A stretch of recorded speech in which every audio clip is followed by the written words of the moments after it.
On the edge of that ancient and mysterious jungle on the border between India and Nepal, there are quiet villages scattered about. People here have lived from farming and animal husbandry for generations, living in harmony with nature. However, at the beginning of the 20th century, a terrifying shadow quietly loomed over the land, and a vicious monster shattered the tranquility of the place, making everyone within a few tens of kilometers fear for the rest of their lives.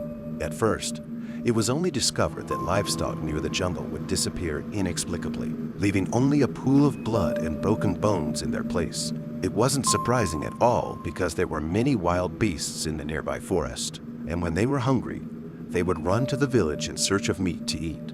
But then things became more and more strange and terrifying. It was a chilling morning, and a thick fog filled the village like a ghost. The hut where a lonely old man lived was already in a dead silence. But at this time, there was a chilling atmosphere when the villagers finally noticed something strange and approached with trepidation. The thick pool of blood in the house took on an eerie dark red in the dim light. The messy, deep-seated drag marks on the ground carved fear into everyone's heart. The villagers gradually understood what had happened in the recent period. A tiger in the forest had gone mad. We all know that tigers eat meat, so they are very dangerous to humans. But in fact, tigers in the forest are reluctant to come into contact with people and even deliberately avoid them when they know that someone has intruded into the forest. Many forest explorers are experienced in this. If there is a village on the edge of the forest, then the tiger usually does not enter the village. The people of the village knew that there were tigers in the forest, but they had never seen a tiger that had run into the village to eat people. Although the villagers were full of fear in their hearts, they could only regard it as an inevitable accident in desperation. With trembling hands, they hastily erected a mound for the old man, trying to cover up the panic caused by the tragedy. Little did they know, however, that this was only the beginning of a bloody nightmare. A demon was hidden deep in the jungle. The curtain was slowly being lifted on its reign of terror. If a wild beast has tasted man, it must be killed, or it will eat man again and again.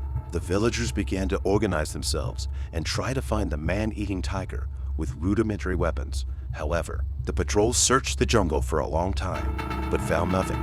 The tiger seemed to know their movements and skillfully avoided them. At one point, the villagers orchestrated a trap in the hope of catching the man-eating tiger. They set up a huge cage in a place frequented by tigers, in which a live sheep was placed as bait. If, however, they squatted by the trap for a whole day and a night, but the tiger never appeared. Just when the villagers were feeling tired and disappointed and ready to give up, a low tiger roar was suddenly heard. They nervously clenched their weapons in their hands. Their eyes were glued in the direction of the trap. They saw the tiger slowly come out of the jungle, and its eyes were scanning the surroundings vigilantly, as if looking for something. When it saw the sheep in the trap, it did not immediately rush over, but lingered around the trap for a long time. Its behavior was very strange, and it seemed to be wondering if this trap was dangerous. Eventually, it seemed to sense something was wrong with the trap and turned away, leaving the villagers with stunned expressions on their faces. After that, tiger attacks became more frequent. It was no longer content to act only at night, and even during the day, it boldly broke into villages. It seemed to be well aware of the laws of human life, and always chose when people let their guard down the most to attack. Sometimes, when the villagers were working in the fields, it suddenly burst out from behind and dragged people away. Sometimes, it jumped out of the water and dragged people into the water as the villagers fetched water from the river. Its attacks were brutal and highly effective, making it difficult for people to resist. Rumors began to circulate that the tiger was no ordinary beast. It possessed human properties, and people nicknamed it Wrath of God. Some people said that before attacking humans, it would observe and think like humans, choosing the best time and target. Some people said that it could understand human language, so it was always able to know people's hunting plans in advance and skillfully avoid traps. As the attacks of the Wrath of God became more frequent, so did the death toll. According to incomplete statistics, it had killed at least 200 people in Nepal after fleeing to India.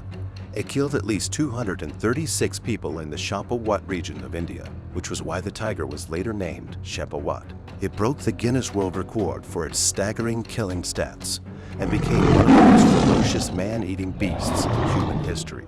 Because of its reckless killing, many hunters tried to find and kill it, but each attempt proved to be futile. In the course of the long struggle with Champawat, it was gradually discovered that it had its own unique editorial consciousness and course of action.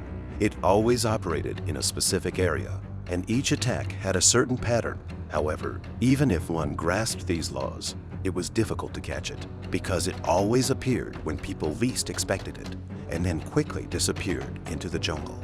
One day, a hunter named Raj decided to go alone in search of Champawat.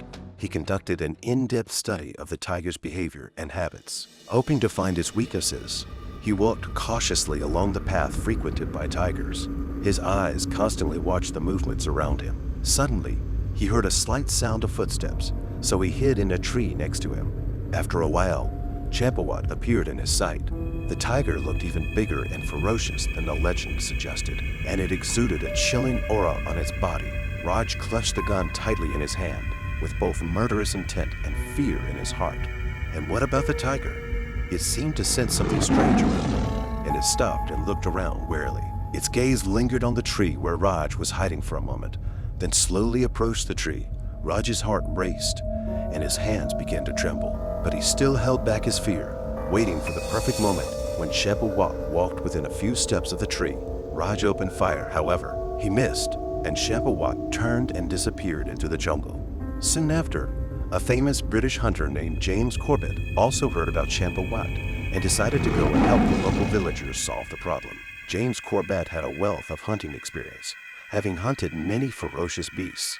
James Corbett first made a detailed study of the laws of action and habits of Champawat. He discovered that the tiger was indeed extraordinarily intelligent and cunning. It was always nocturnal and liked to navigate through dense jungles so that it could hide his whereabouts well. During his interviews with the victims, he also discovered an even more striking fact. The distance between each appearance of the tiger was about 30 to 40 kilometers, which was a very difficult distance for a human hunter to take. This tiger never attacked in one place twice in a row. It's amazing. This tiger was like a human warrior and would make a thorough battle plan for itself, and it could cause the most casualties while still protecting itself from being caught. In order to catch this opponent, James Corbett organized a hunting team of local villagers and professional hunters to prepare for a roundup of catching the tiger. They set up many traps and baits in places frequented by Champawat, hoping to attract its attention. At the same time, they also made use of hunting dogs to track the tiger's scent so that they could find it faster. However, Champawat wasn't that easy to be caught. It always cleverly avoided traps and hounds. It can be said that it came and went without a trace. James was overwhelmed by the failures. In the end, he had no choice but to wait for the next attack on the humans and immediately catch it, because in this case, it would not have enough time and terrain to escape. Once, when James was just about to leave a villager ran up to him and told him that the tiger had just attacked a girl, and James realized that the golden moment of capture had arrived. He immediately gathered a team and rushed to the scene of the incident. To make sure nothing went wrong, James had the hunting team surround the tiger from all sides. Whoever saw a tiger would shoot it, leaving no room for it to escape. The local government responded to James' action and sent a team of 200 people to help the hunting team. James Corbett and his team were in the jungle near the site of the incident, conducting a careful search for tiger tracks. Eventually, James spotted the escaped Champawat on the side of a remote forest path and fired a bullet at it. But this shot was not accurate enough and only hit the tiger's leg, and the tiger hurried in the opposite direction after suffering pain.